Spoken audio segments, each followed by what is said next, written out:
Hi friends, welcome to my channel. இன்றைக்கி நம்ம யாரை பற்றி பேச போகிறோன்னா, நம்ம எல்லாத்துக்கும் பிடிச்ச மகேந்திர சிங் தோனியை பற்றி.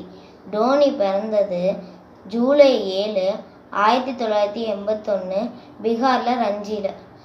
தோனி ஃபுட்பாலில் தான் அதிக இன்ட்ரெஸ்டாக இருந்தார். தோனி அவங்க ஃபுட்பால் டீமில் கோல் கீப்பராக இருந்தார். ஒரு மேட்ச் அவங்க கிரிக்கெட் டீமில் தோனி விக்கெட் கீப்பராக விளையாண்டார். அந்த மேட்ச்சில் தோனி நல்லா பெர்ஃபார்ம் பண்ணதுனால அந்த டீம் ஹெட் மாஸ்டர்கிட்ட போய் சொல்லி, தோனியை நாங்கள் எங்கள் டீமில் சேர்த்துக்கிறோம் அப்படின்னு சொன்னப்போ, ஹெட் மாஸ்டர் போய் தோனிகிட்ட கேட்டப்போ, தோனி நான் ஃபுட்பாலில் இன்ட்ரெஸ்டாக இருக்கேன், நான் கிரிக்கெட்டுக்கு வரல அப்படின்னு சொல்லிட்டு போயிட்டார். தோனிக்கு 10th படித்து முடித்தோடனே தோனிக்கு கிரிக்கெட்டில் அதிக இன்ட்ரெஸ்ட் ஆனார். அதனால் அவர் கிரிக்கெட் டீமில் சேர்ந்து அவர் நல்லா ப்ராக்டிஸ் பண்ணி 2005 இந்தியா டீமுக்கு இன்டர்நேஷ்னல் மேட்ச்சில் மேட்ச் விளையாண்டார்.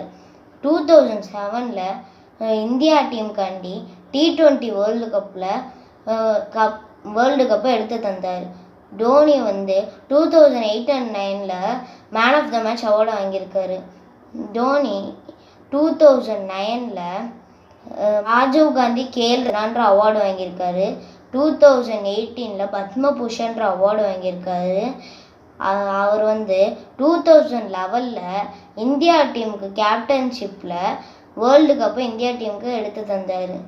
தோனி இவ்வளோ ஹார்ட் ஒர்க் பண்ணதுனால தான் தோனி இவ்வளோ பெரிய சக்ஸஸை கொடுக்க முடிஞ்சிருக்கு.